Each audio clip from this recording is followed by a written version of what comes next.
Good morning, 2021. The first day of a new year and the first dawning of a new era.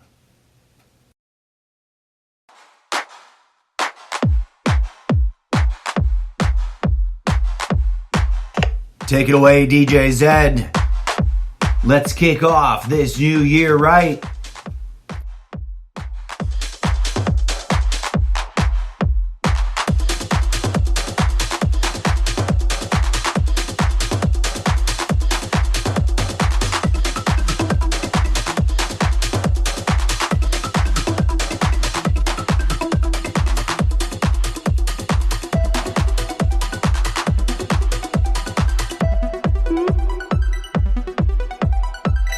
'21.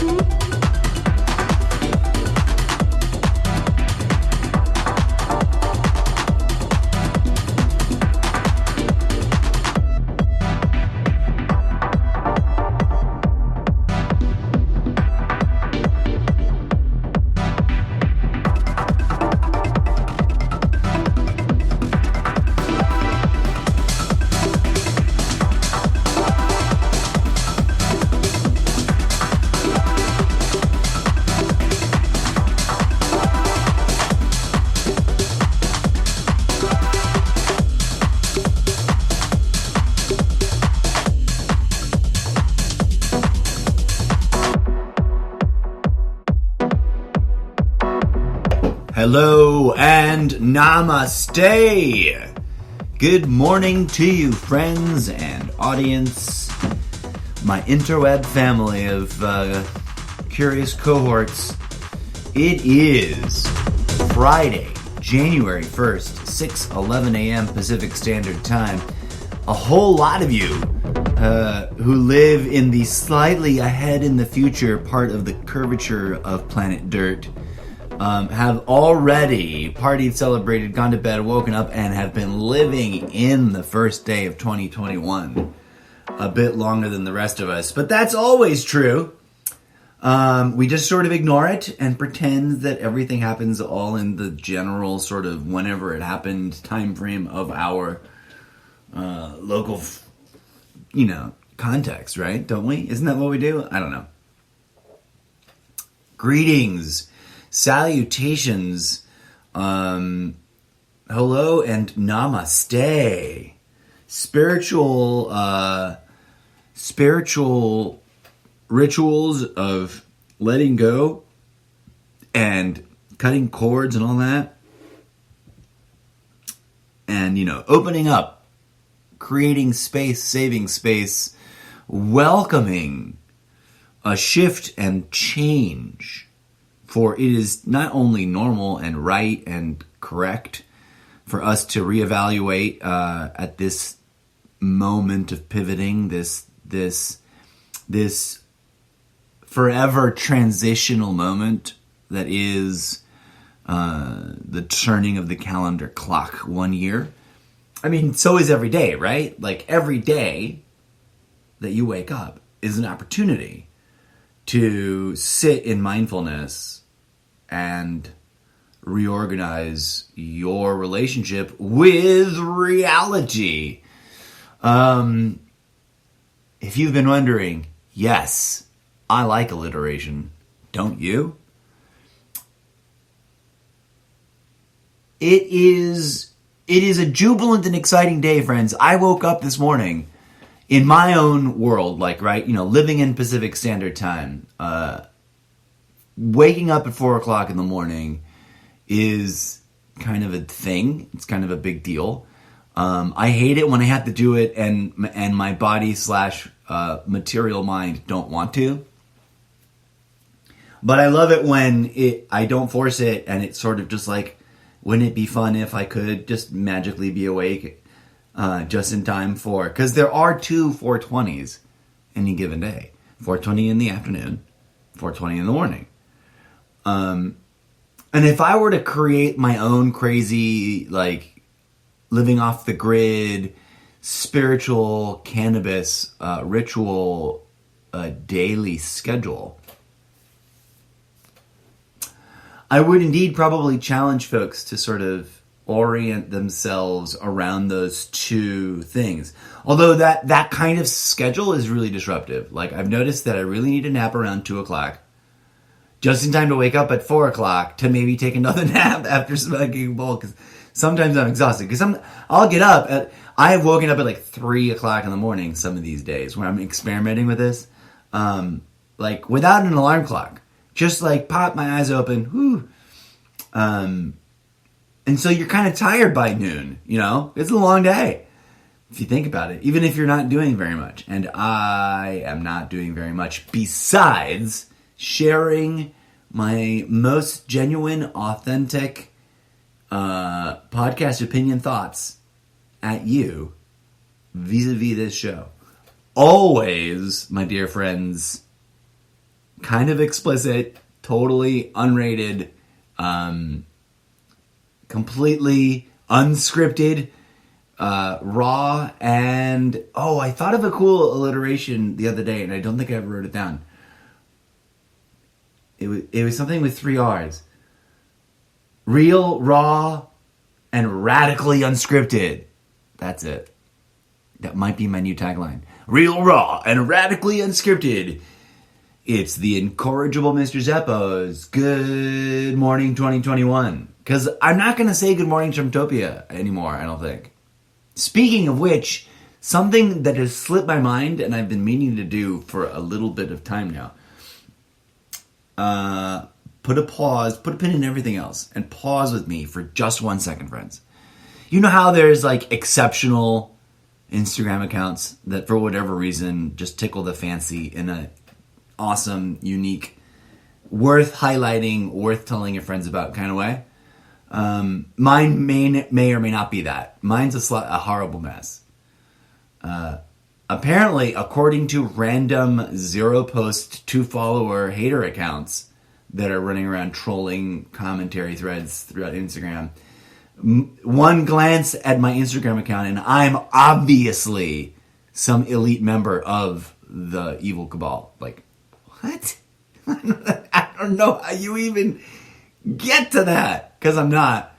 I am a borderline starving artist, schmuck of a, hyphenated American who loves this country and wishes it would stop fucking around a little bit and start living up to its more beautiful and altruistic and compassionate, self-interpretations, as opposed to this nonsensical thing we've been living through. But what is this sidebar that I went on? I'm on a sidebar for some fun reason. I don't remember. I was going to say, as you will remember from the very earliest days, friends, if any of you are hardcore listeners, please vouch for this in the commentary. In one of the earliest episodes of the show, and maybe even from before I got onto Sprecher.com, so this might only be for those nerdy enough about my own show, which I don't know that there's that kind of audience there yet. But there might be, and I'm just trying to encourage it, foster it, give you guys some love. But for those curious about the origins of the show, it was for a very brief period a YouTube channel.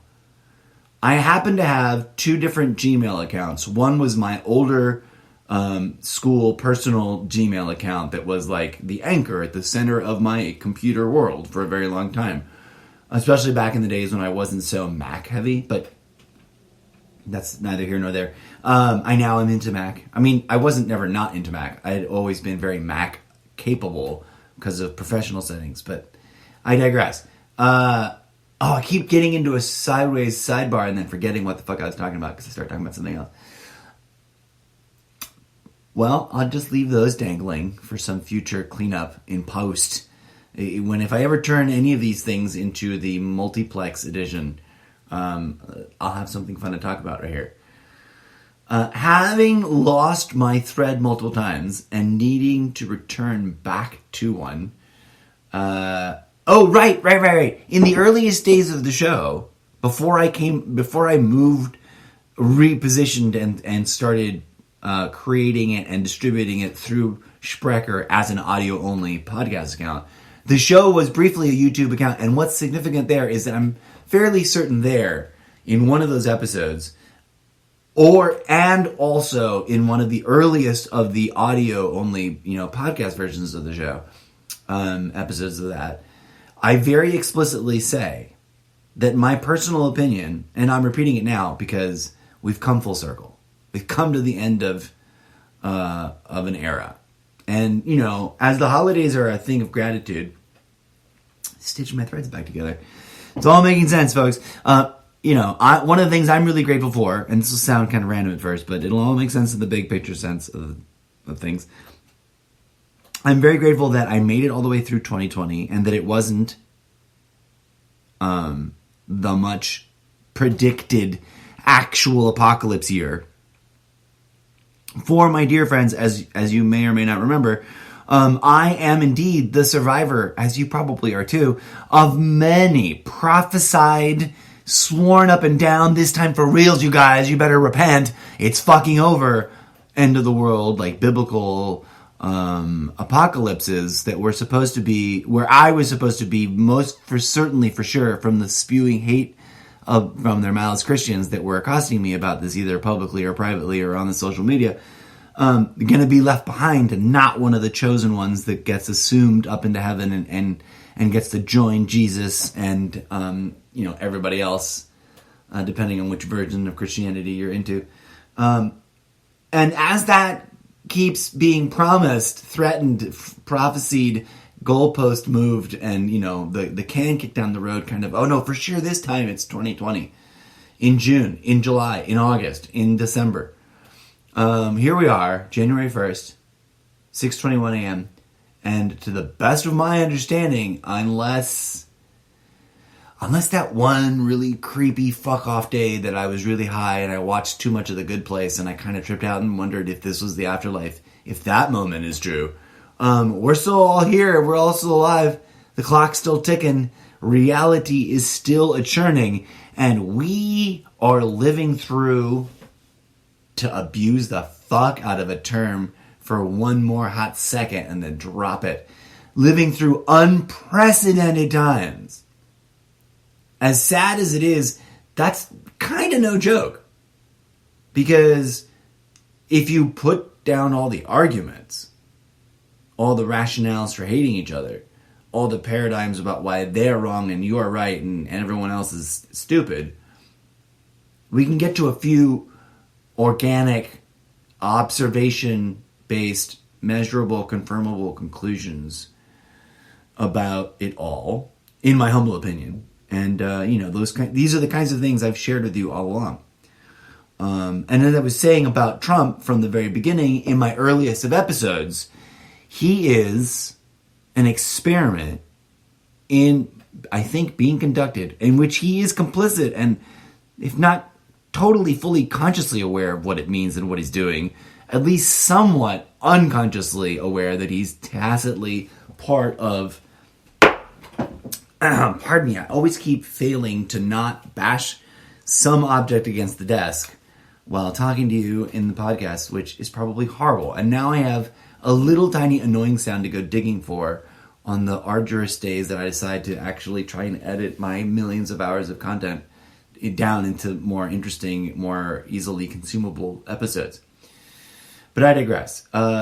In those earliest days of my own show, I said, I think what's going on is like a system-wide stress test where they're going to push the pendulum as far to the right as possible to see how we, the livestock of America, react. Like, I'm not naive, and I'm not under any misunderstandings, right? People come at me at social media and get a tiny little shred of what I talk about, and or a really weirdly specific response to someone and then some critique I'm giving, or whatever, and don't bother to check into the widest possible broad spectrum look at what my approach is. I don't deny that there's a system of oppression. I call it the system of oppression to just disambiguate my theory from everybody else's, because everyone else is parroting the same names and labels that I would argue are part of the content that's either been hijacked or wholly made up by, originated and drafted and created by the system of oppression. I won't go down that rabbit hole again because I have already, haven't I? I think I've told you often enough times. You get it, right? And if you're so brand spanking new to this show that you don't know what I'm talking about, strap in, brace yourselves, and listen to a couple of new episodes and a couple old episodes at a time. And you'll really start to get the swing of things, and jump around. Don't try to listen to all of it in one long, bingey sort of, I'll go from the beginning to what's going on now. That'll kill you. Jump around and enjoy the weird way in which things sort of web together. Put a pin in that and forgive me for having my morning tea with you all.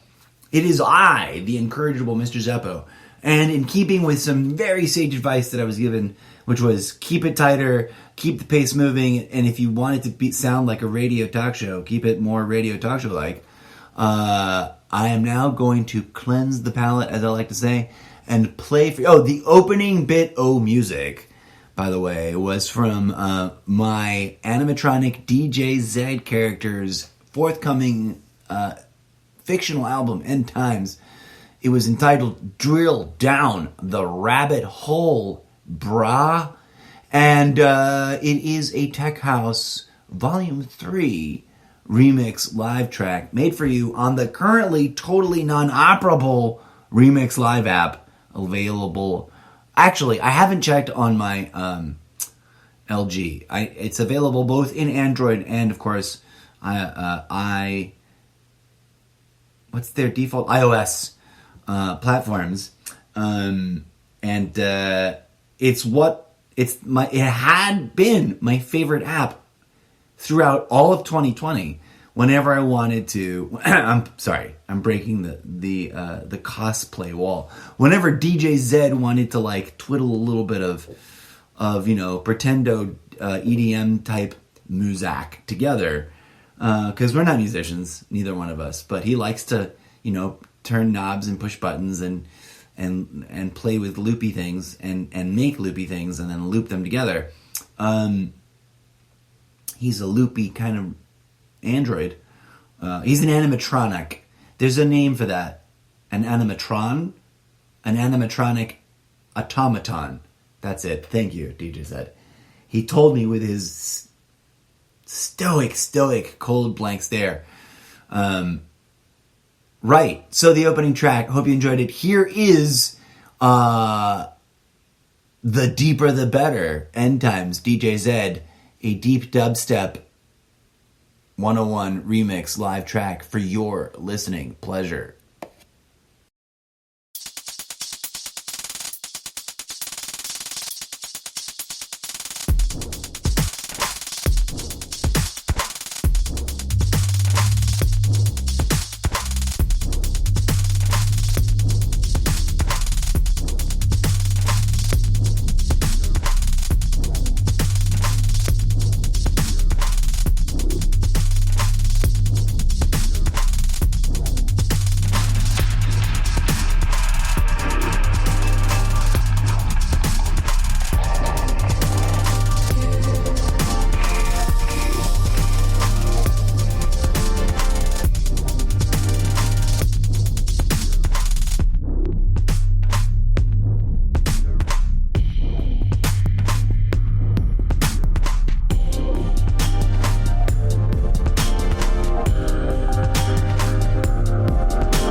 Hip hip hooray.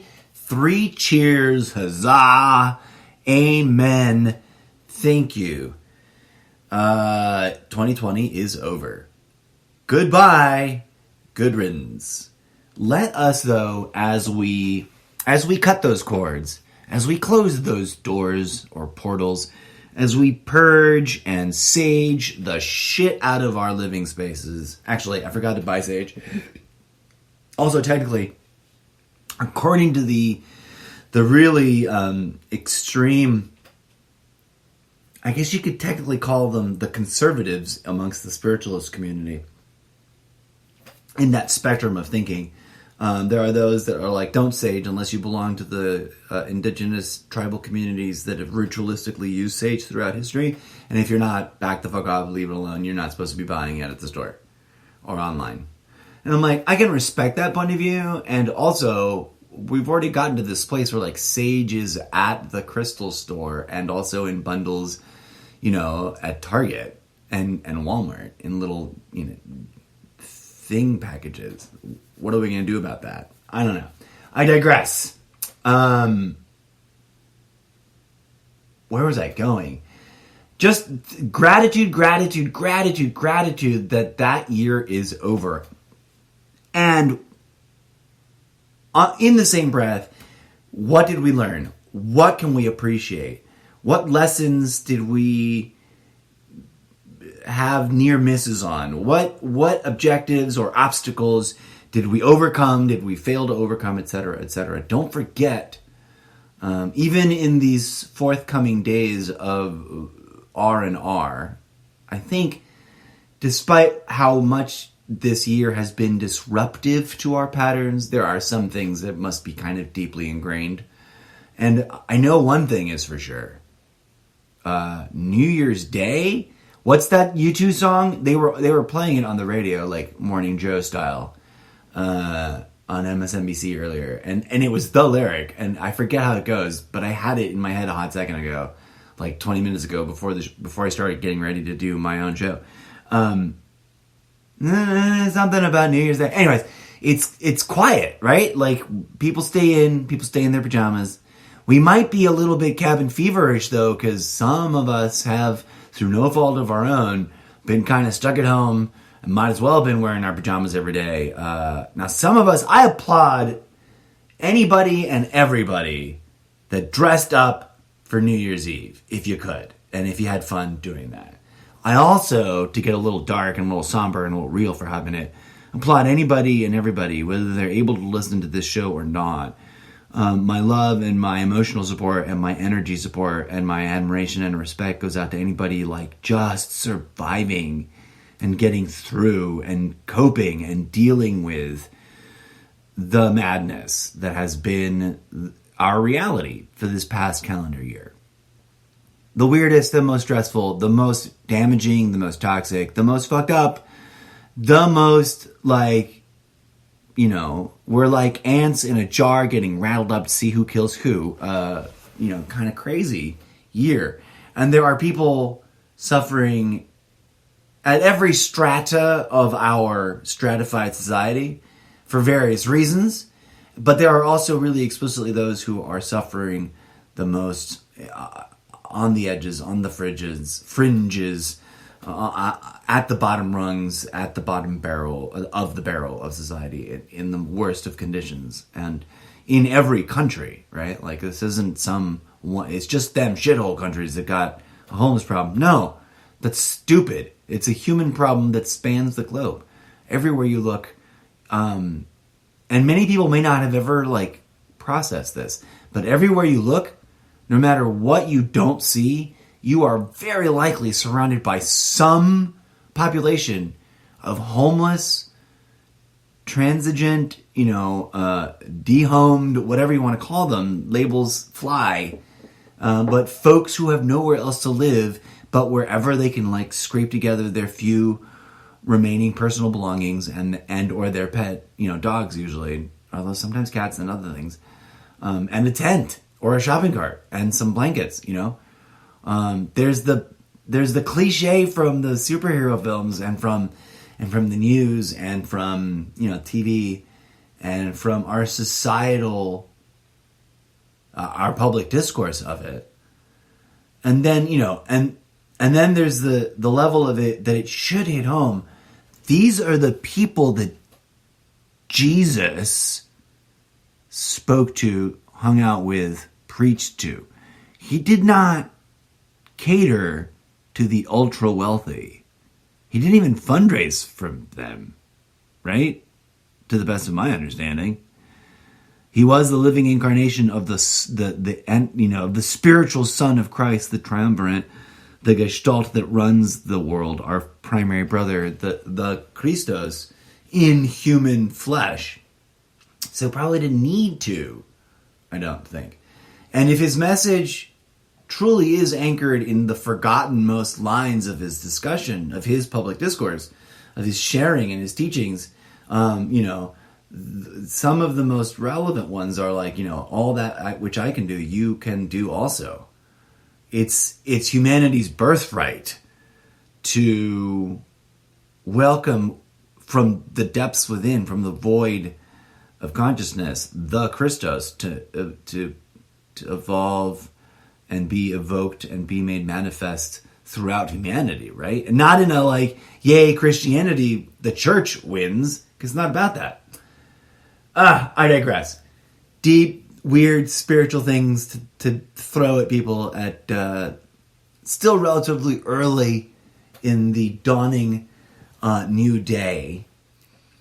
I wanted to spin back around and talk about something that I posted and may have said already on the show, but I want to say it out loud again, in public. Not only am I glad that the year 2020 is over, and while the rationalists and the sort of like the people who use the rationalist arguments for just trolling and hating will say, whatever the fuck, your life will be the same and the things wrong with you will be the same. It's it is true. There's some truth, like real truth, to those statements, but they're also used in a mean, spiteful way to dismiss the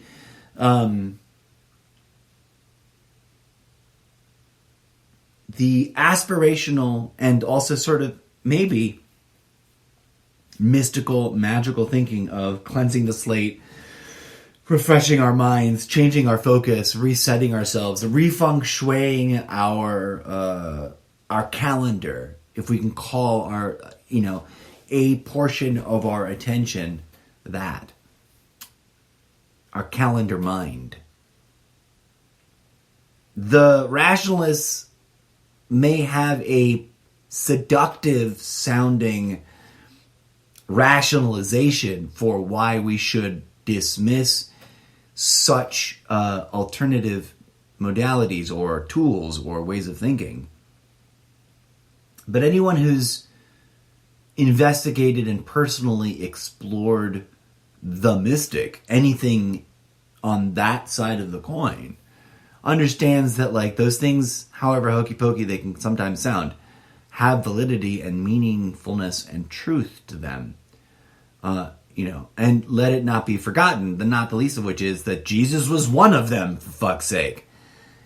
Let's not continue to perpetuate the sins of the corruptors who disenfranchised anybody and everybody who thought of themselves as a follower and believer in Christ's teachings by shepherding them away from the truths that he was trying to pass on to us through his living example, right? But that's a whole wild and furious debate that many may choose to knee-jerk response with the act of taking offense. Something I think we can find some, some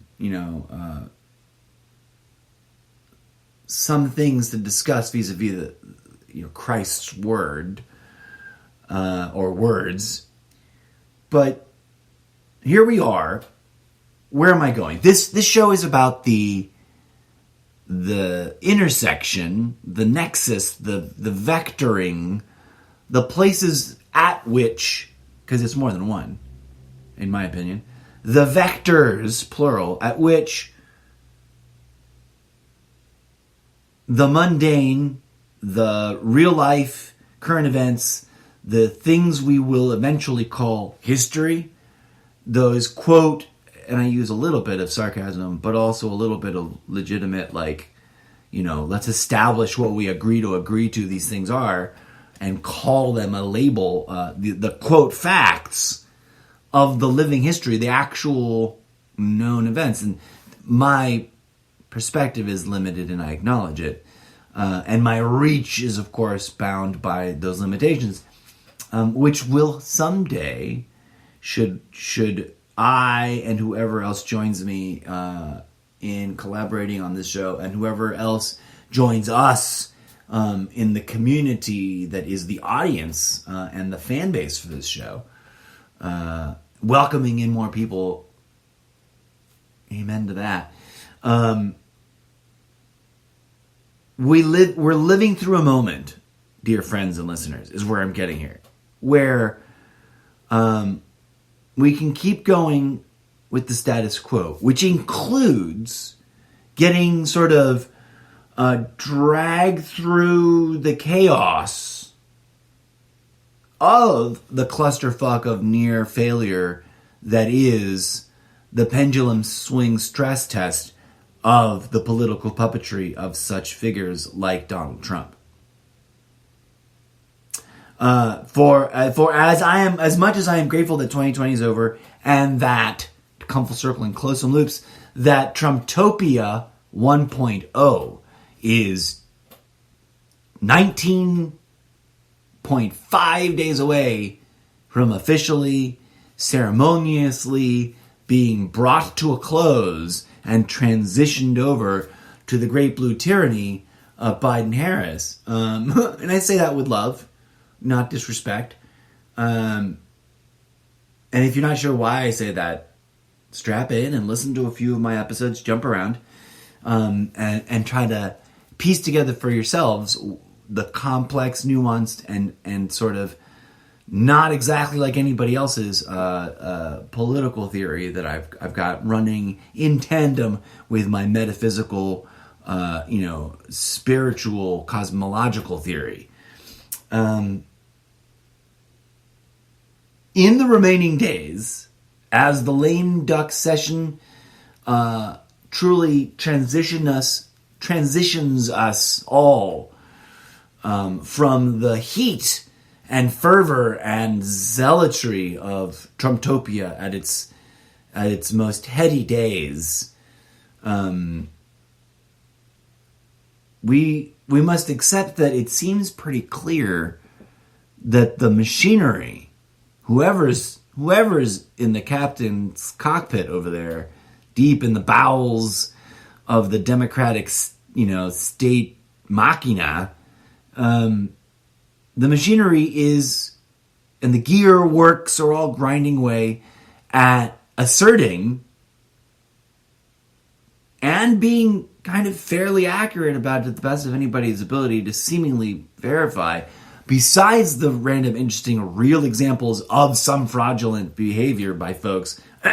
Funny thing, in fact, most of the actual fraud, most of the really confirmable fraud that's been reported out has been happening on the Team Red side in favor of Donald Trump, which is a lovely big fat egg in the eye for most of the people screaming bloody murder about system-wide fraud.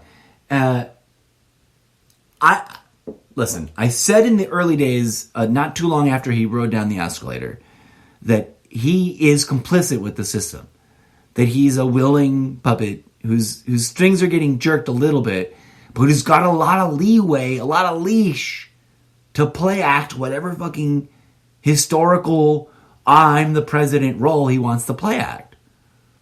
Because I think that's the way it works. That's my take on the, everyone else's conspiracy theory about the presidency is maybe got some nuggets of truth in it, but also kind of wildly off, because I don't see it functioning that way. 30 years of paying attention from Reagan to Trump.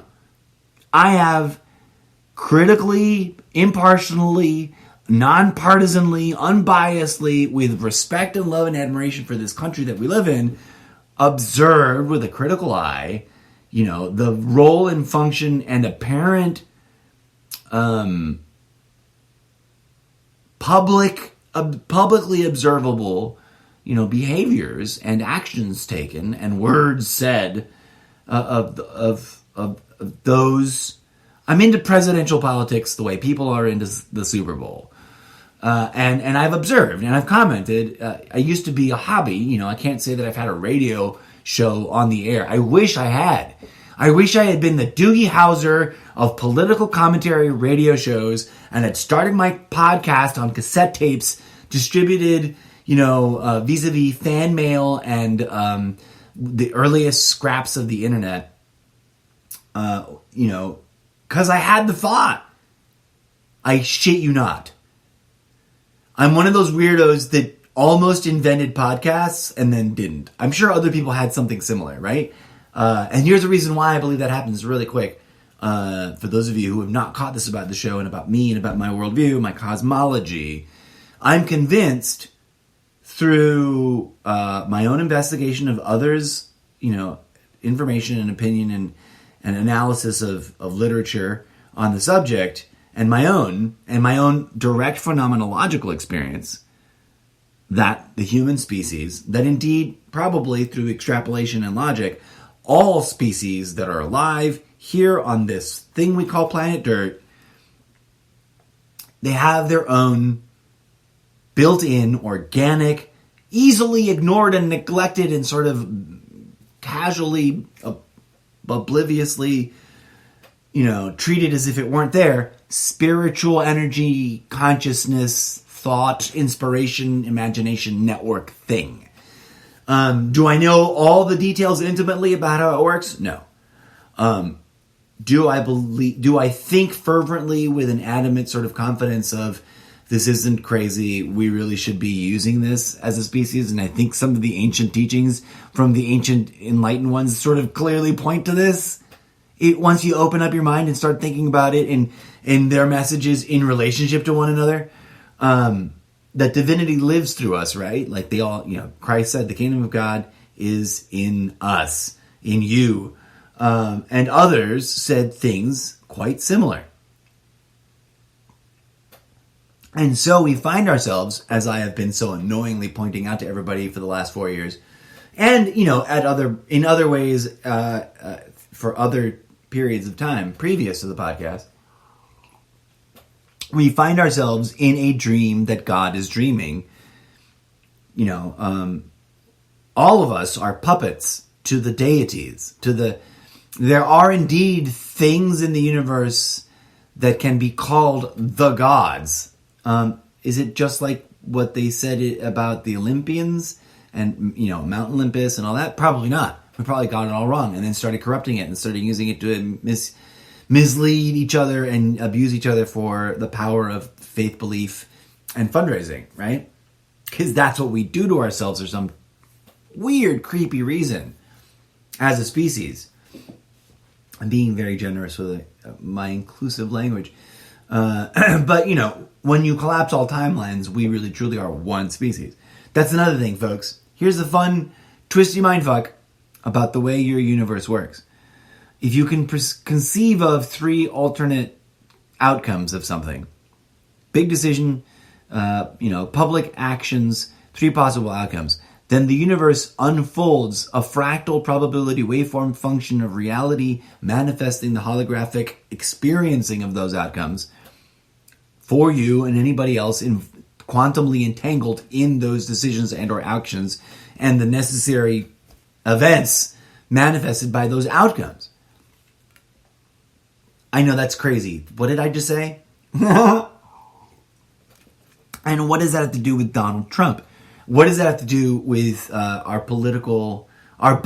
body politic at all? As a meme that I came across recently that really sort of, I'm kind of jealous of because it just beautifully states something that I have been not so eloquently stating for most of my life at some level or another to people, either face-to-face or vis-a-vis some other modality of communication.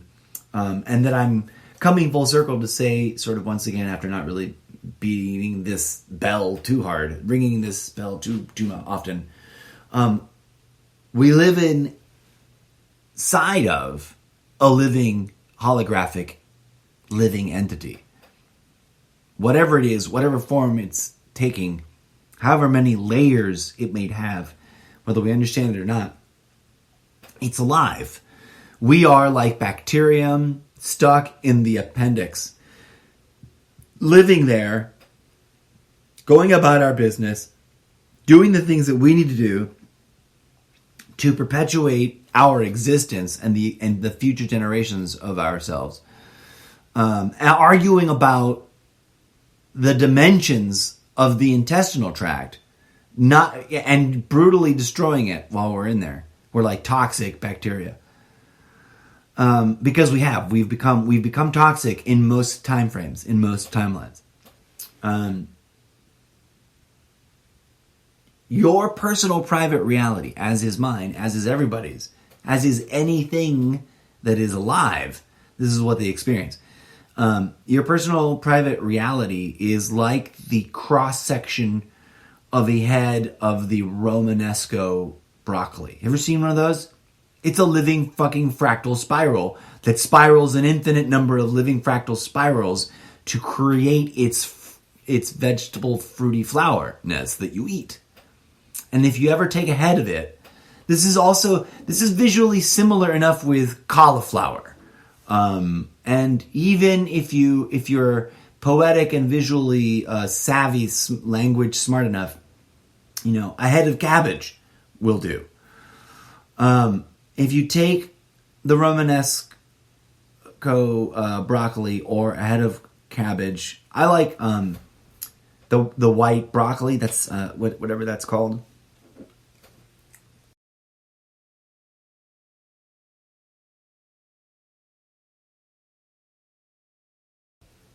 Sorry for the gap there, but I had a coughing fit. Didn't want to blow out your earballs. Pardon me one more second.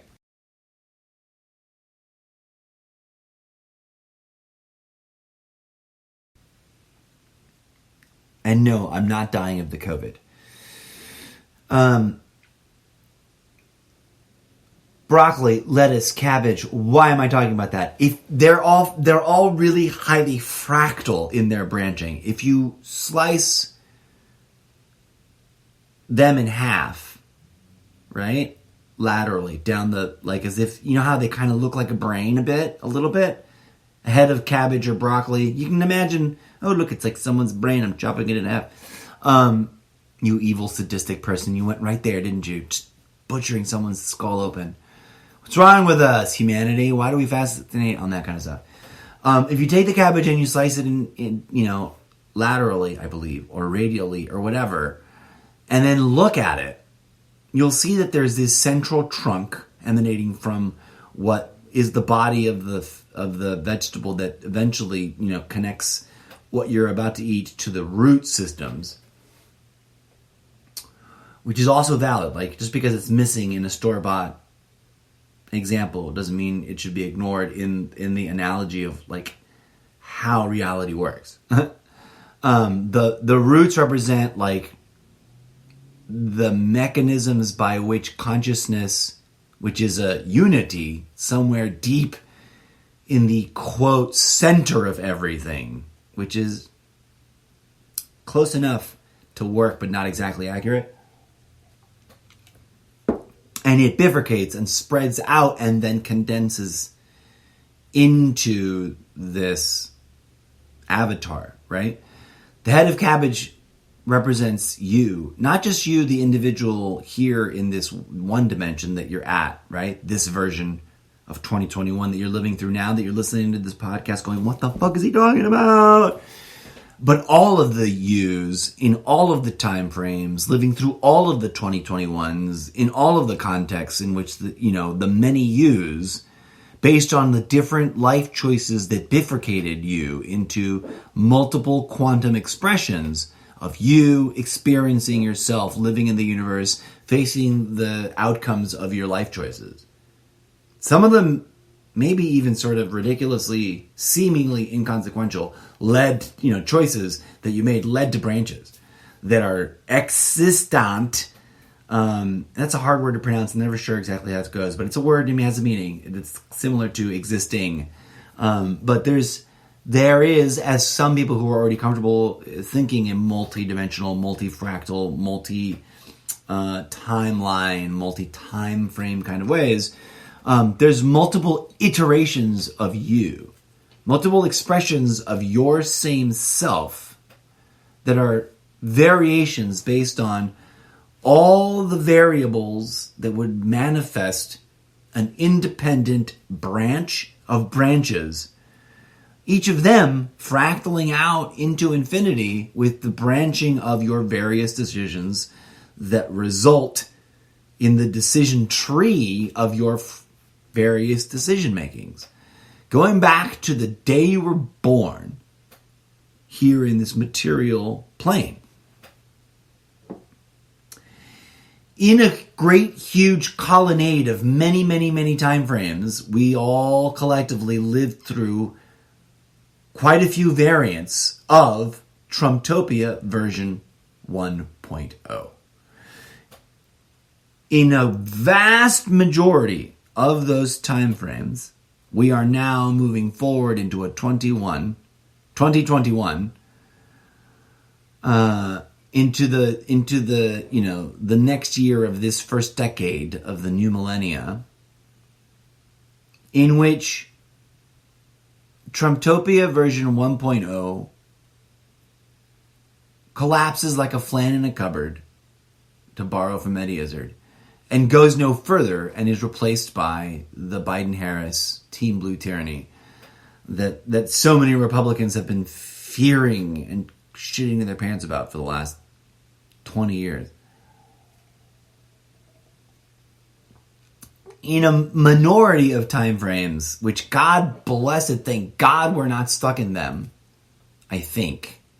Oh, here's the fun part. We're not quite there yet, right? We've only closed the door on all the variants and variables about how 2020 carries over into 2021. If we've done our manifestation work, if we've done our healing, if we've done our private spiritual walking of the path, whatever that means to you, you've hopefully manifested a 2021 in which we are better suited, better prepared, better positioned to thrive, not just barely succeed, to recover, not be dangling from the edge, etc. Where everyone takes a sigh of relief and moves up a little bit and does this pandemic lockdown lifestyle a little bit savvier, a little bit smarter, a little bit better, and we help each other a little bit more, right? To help in fulfillment of the American way, really kind of lift ourselves up out of this calamity that we created for ourselves, or that was created for us to endure. Because the financial side, for sure, is a clusterfuck failure, and that buck stops squarely, by the way, at all the right trying to blame the left. Of course, they're complicitly involved because their shenanigans of fighting the right were nonsense. And barely lip service towards fighting, in my humble opinion. But they aren't the actual fashioners of this current situation that we're in. Trump and the GOP facilitators are. They made the shutdown guidelines, loosely inspired by some of the scientific guidelines, but lacking any of the savvy, intelligent, thoughtful, compassionate, considerate financial support, which is without which it forces otherwise, critical people like me, people who don't want to say that this is tyranny, to say this is tyranny, right? Because it's like taxation is theft. Originally, I think the intention was to say that without representation, i.e. the execution of our will in terms of how the tax money is used, without that mechanism, without that right, that freedom to oversee as the people, as we the people, we oversee the execution of what the government does with our tax money vis-a-vis various tools of oversight, supposedly. Without that, taxation is theft. It isn't just any old tax is theft. Although people have pushed it to that place in the postmodern context of our echo chambers of things we're arguing about. But I digress. Shoulda, coulda, woulda. You can blame the left all you want, and they have their problems and their flaws and their corruption, etc. I'm not ever going to pretend otherwise.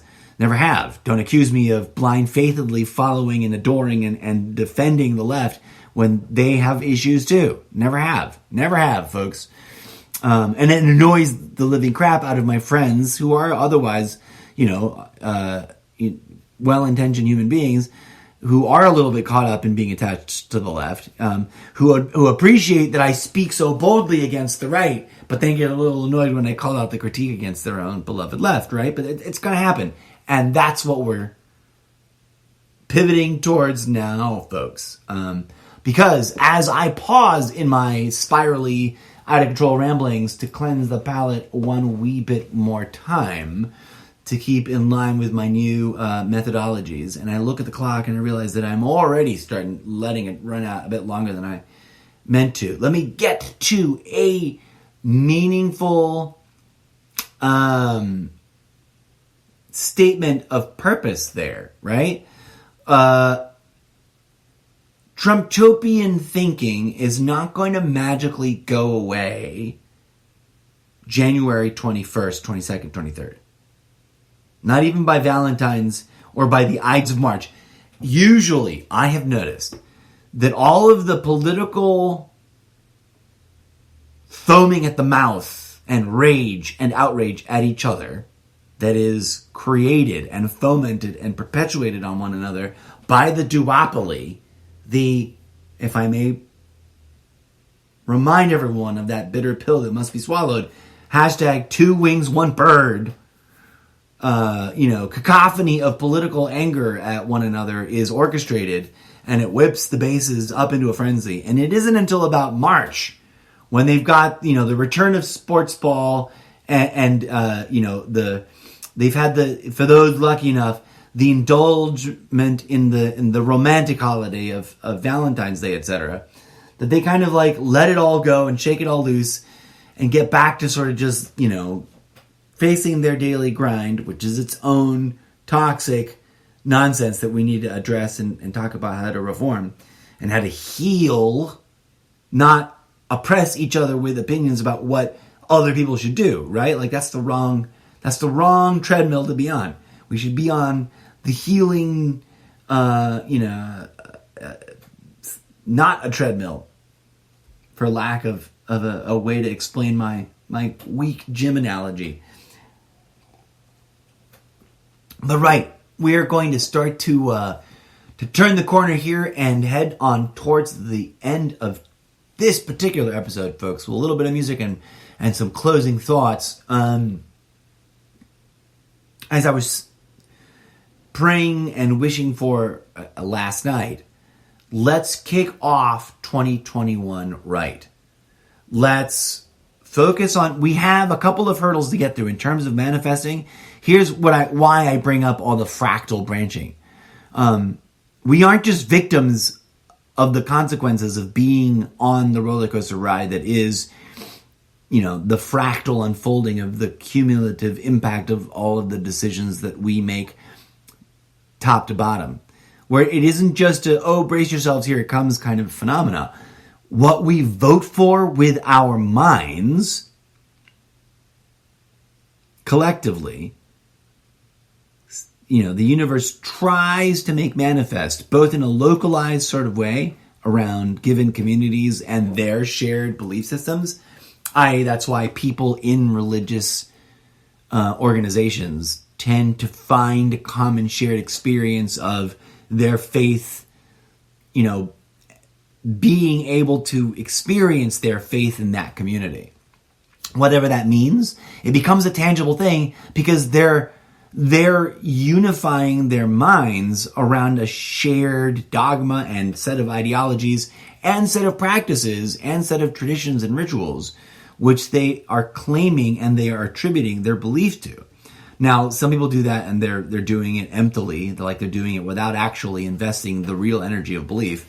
Some even do it sarcastically, like they're lying and they're really sort of out there doing other things in protest internally in terms of the energy work that they're doing, consciously or unconsciously. Because no matter how you slice it, folks, we're all energy workers. That's the thing, right? Even Trump. I don't think he's the chosen one sent here to save us and all, but he is a human being, which means, there's a reason why he's greedy and power hungry.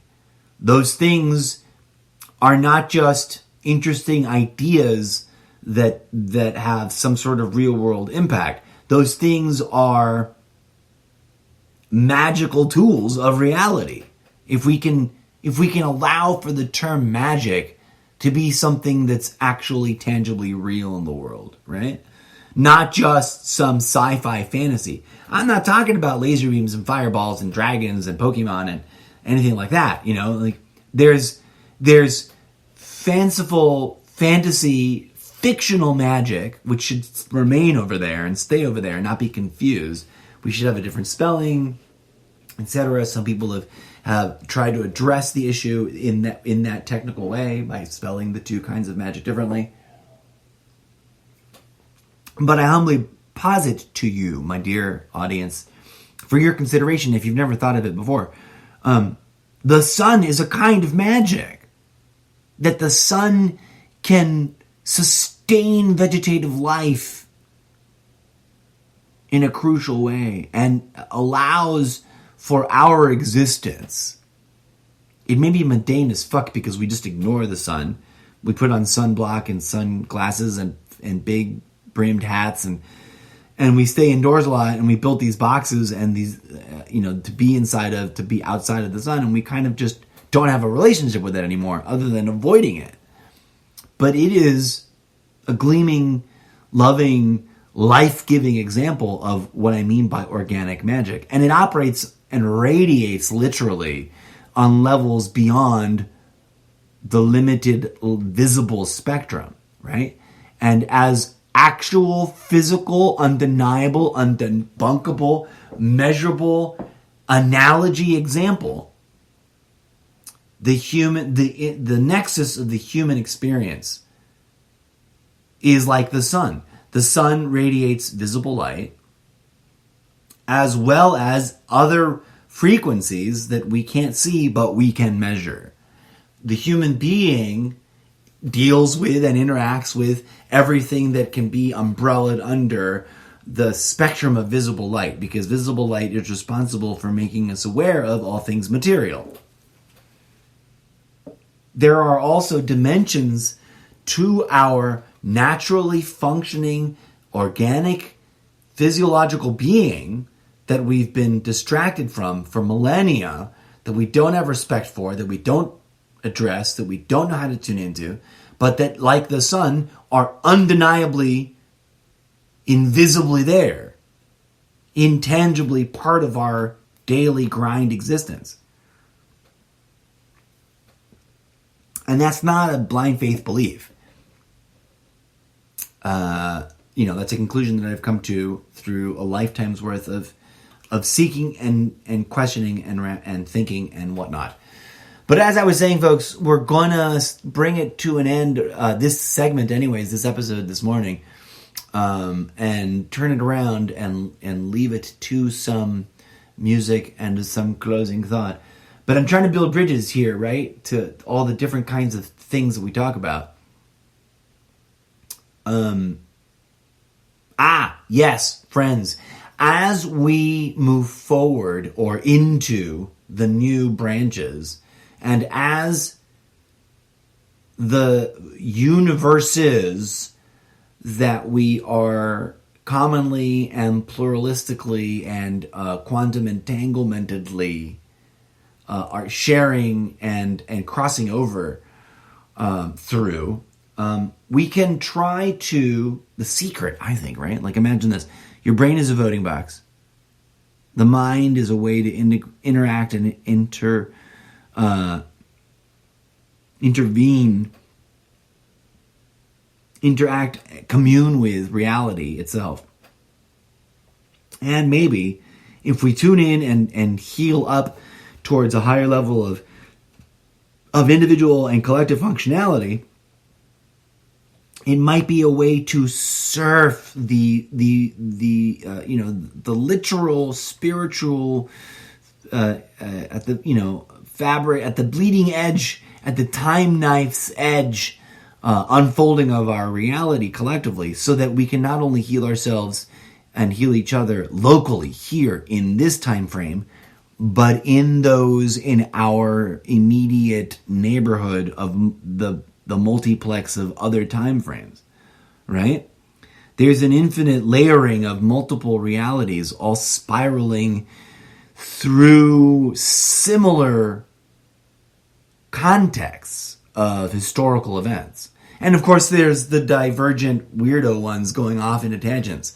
Those are the ones that are going to make the hardest work. But if we start with our neighbors closest by, if we imagine ourselves as ourselves in our most immediately closest, neighborhood parallel universe, where we're going through an extremely similar but slightly different reality to our own, and we consider that if we want to help unite ourselves here in our reality, we can do the spiritual work that unites ourselves within ourselves internally to our other multiple selves. And through that healing, that unification, we might be able to merge and or unite probability waveform parallel universes as well as each other. Crazy theory, wild talk, I know. And I'm now going to leave you in some silly, ridiculous, probably not properly contextualized electronic music looped together by the animatronic imaginary DJ Z. Cosmic Lounge, a space chill step 101 remix live audio electronic music track for your listening pleasure. And then we'll wrap it up, folks.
These first 30 days are going to be critical to the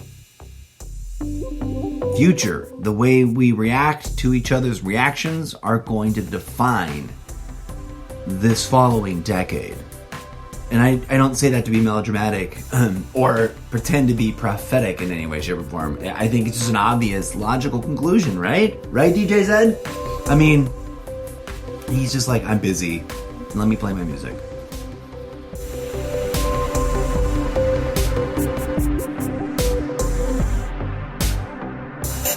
The reason I rambled into that spirally fractal discourse there of spirally fractals is that while it's a great thing and it's awesome and it is good and it is right to celebrate that 2020 is over and that we should be closing those doors energetically on all the things that went wrong, and we must reflect on the lessons that we learned, and we must celebrate the beautiful things, however small or how joyously big they were, that are worth celebrating, the things that are worth being grateful for. We must not lose sight of the fact that these first 20 days require our conscious attention. Georgia, don't take your eyes off of Georgia, especially if you believe in supporting the will of your fellow human beings in voting for the thing, to be on the right side of history and to make 2021 and the rest of, this presidential administrative cycle of 4 to 8 years and the impact that has on this decade. We don't need, and this is my humble opinion, and y'all can take it for what it's worth, right? America and its people sincerely do not need another year where Mitch McConnell and his ilk, his,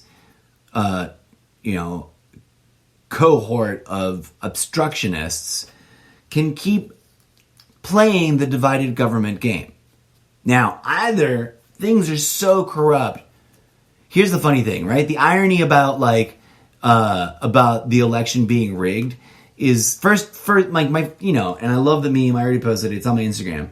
Really? You're telling me that the Democrats rigged the election, but they let Mitch McConnell win? Sorry, but if I was involved in the DNC's deepest level of leadership, and we were discussing and strategizing around, quote unquote, fraudulently stealing the election, I think we would have all made sure that Mitch McConnell just got wiped out. Right? We would want a total blue supremacy wave. That's not what happened. Trump got voted out because Trump needed to get voted out. And while I'm not naive, I'm not silly, I know there's corruption, I know that there's problems, Trump's complicit in that. And I think the one saving grace about this country is that by default, because of their own sort of psyop way that they set up this country, the Founding Fathers gave us a place where we can at least, and I know that everyone poo-poos on this, but we can at least, if you're going to be grateful about things, stop and realize that you can even be grateful for some mildly mediocrely shitty things. Because, it's easy to pan choosing between the lesser of two evils, right? But imagine not being able to even choose and just being forced to endure the worst of two evils every time, right? And to the best of my observational abilities, I think we do really have some credibility to the claim that America conducts free and fair elections. What's fucked up and corrupt about it is that it almost doesn't matter who runs because there's so much preemptive screening and there's so much deep influence, because there is deep influence. I don't believe in the deep state theory per se, but I do think there is a deep, I would propose an alternative and would call it deep influence. The perpetual deep influence theory. And we're not going to go rambling because it's supposed to be the end of the show. But what was my point? My point is, for those of us like myself, and I'm sure you must be at least interested in this notion if you're listening, who believe that we can facilitate the outcome of world events through deep, serious, legitimate, mindful, conscious, meditative prayer. And I know plenty of people poo-poo on that too and say that, there's nothing to it and it's all a bunch of lies. I'm stuck with a conclusion that leads me otherwise.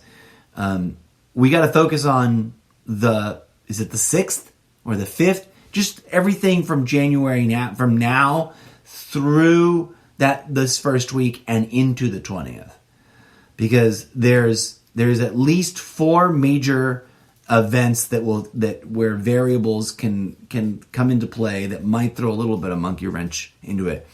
But as of my understanding, right now, it's looking like 97 to 98% strong, maybe even 98.9% strong, that we can consider it a true, genuine, foregone conclusion that no matter what argument against the legitimacy of the process are being peddled, Joe Biden is indeed formally, officially, according to the state mechanisms.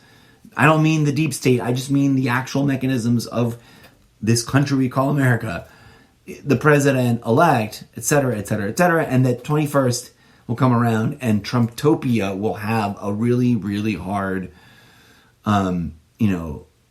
sobering moment of coming to the next morning realization that all of the hyperbolic fantasy of overturning, quote unquote, or taking back the election are as redonkulous as the sort of, misleading and misrepresentative fantasies around making, quote, quote, America great again. At any rate, folks, that isn't hate. That's just sort of my honest analysis. And as I've pointed out before, as we get into late January and early February, we can't we got to have a little bit of tough love, hold them accountable, sort of see what we're saying, folks? To everybody who went a little bit off the deep end in favor of Trump, we got to hold anybody and everybody who's choosing violence as a method of self-expression accountable, because even though there's some great rationalizations, that's like Trump saying there's wonderful people on both sides. Like, violence is violence is violence. And once you get down to it, it just inspires everybody else to want to get violent. So we have to draw lines and say, like, maybe we shouldn't choose violence, folks. And I say that because, we are indeed facing a relatively low but visible percentage of people openly calling for, advocating, trying to foment, manifest, create violence on the street. Why? Put a pin in that. I've talked about it before. I'll talk about it again. May peace, love, and grooviness blossom in your heart.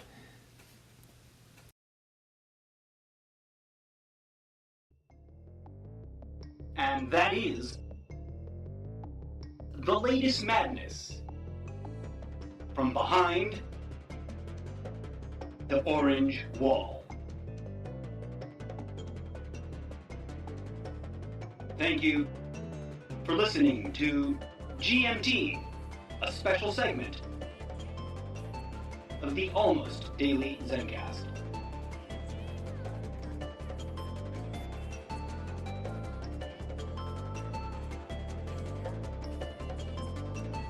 Stay woke, Trumptopia.